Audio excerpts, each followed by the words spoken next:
Hey guys, how's it going? Hope all is well. And today I wanted to look at something a little different.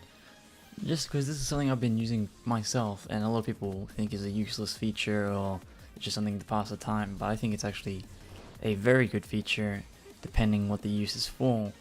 And for me, my personal use, I will go into Treasure Battle and I will practice and get muscle memory on everything.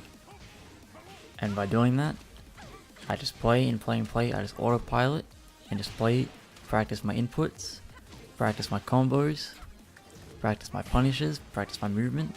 I get to practice everything without having to stress or go into practice mode, set things up. I just let the AI spam and spam and spam its attacks on me, and I memorize every single thing that's punchable, what I can combo. I'll practice, and it also helps with defense as well because the AI, for the reason they don't stop attacking, they just keep pressing buttons. They're absolutely crazy with how they act in this game.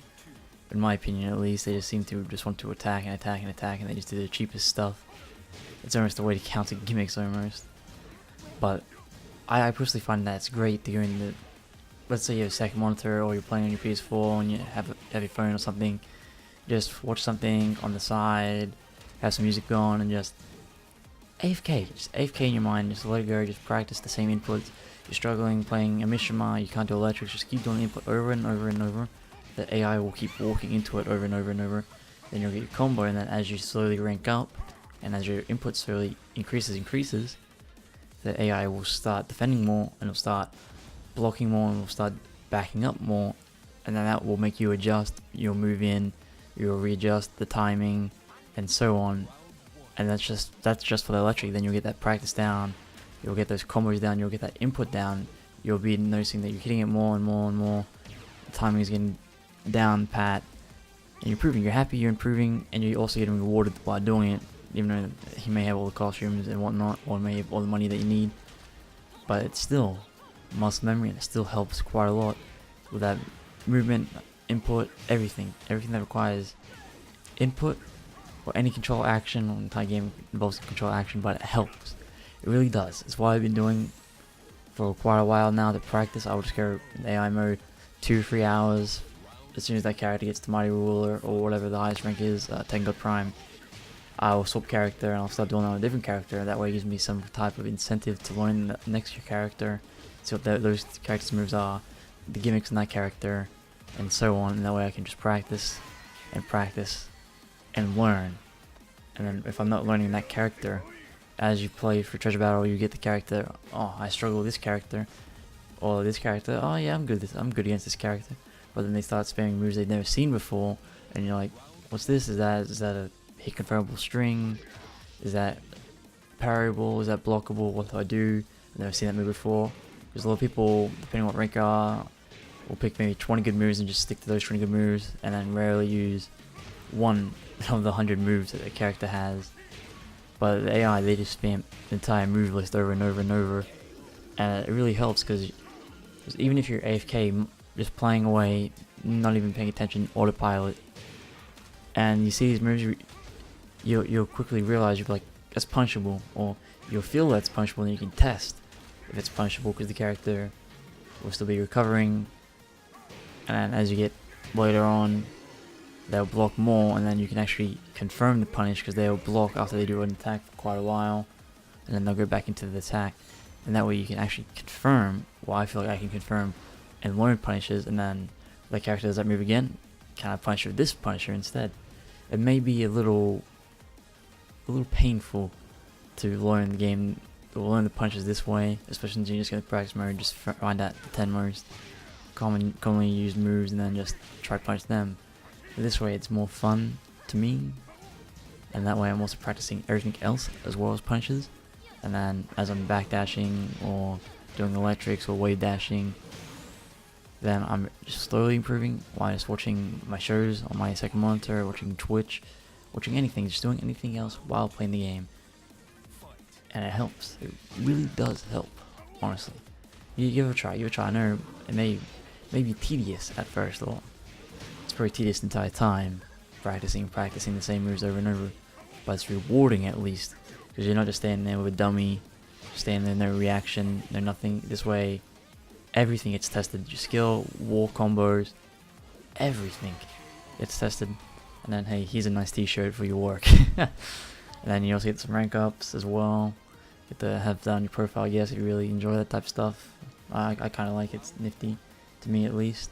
And then this is also a good way, in my opinion, to start learning your second side. Let's say you started playing second side when you first began the game, or you just always played second side and you don't want to touch the first side.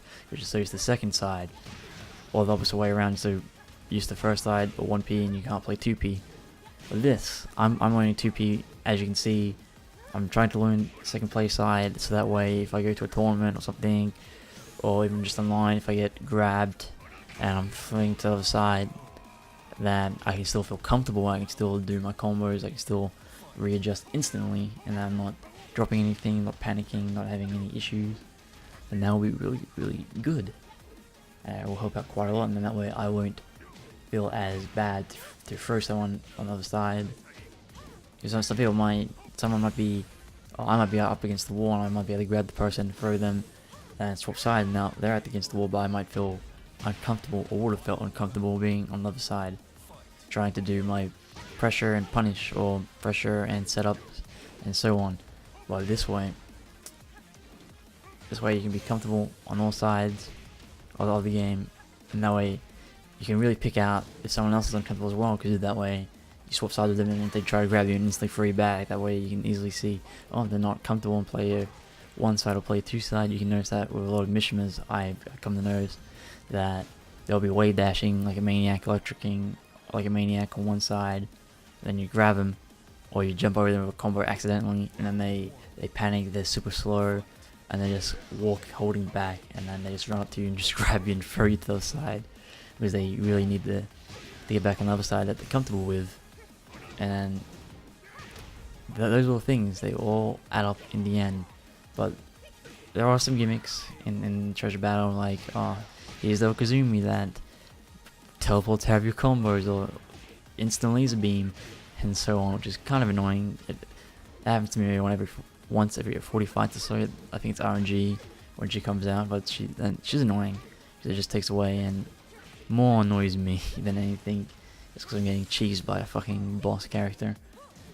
But that's the only downside I see. But a lot of people may just like to grind out living hell out of ranked, and just rank, and then try to learn like that, or try test everything like that. But in ranked, you can't just simply play at your pace. In Treasure Battle, you can really play at your pace, and you can also do it in your downtime, so that way you don't have to be just sitting there waiting for a match and then testing all this stuff out, getting your ass kicked while you're trying to test new stuff out.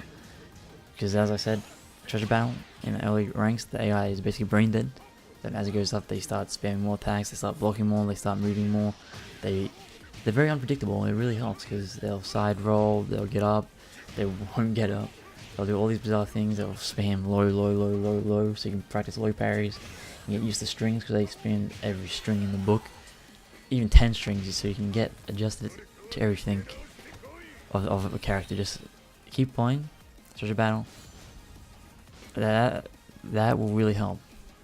Especially, I wouldn't say if you're new, I wouldn't actually. If you're new, yeah, it would work for everybody, even veterans, I guess. Just something, just different use. I guess you could use the Treasure Battle because everyone just AFK farms it because they want, oh, Jin's tough guy outfit looks cool, but you can really use it, really use it for other purposes. This game has no tutorial mode, so you can force a tutorial mode by yourself in this if you really want. But I say give it a try. It's helped me. I'm still practicing and adjusting my inputs on play 2 side because of it. I'm electric, as you can see, I'm electricking. I'm zapping with my fist quite a lot. Very often, very frequent. 8 out of 10 times I'll get an electric, which is really good. Especially since I'm player 1 side, maybe I might even be doing better than player 1 side at this point. But hey, that's all I wanted to say. I just give Treasure Battle a go and try to practice some more. Bye!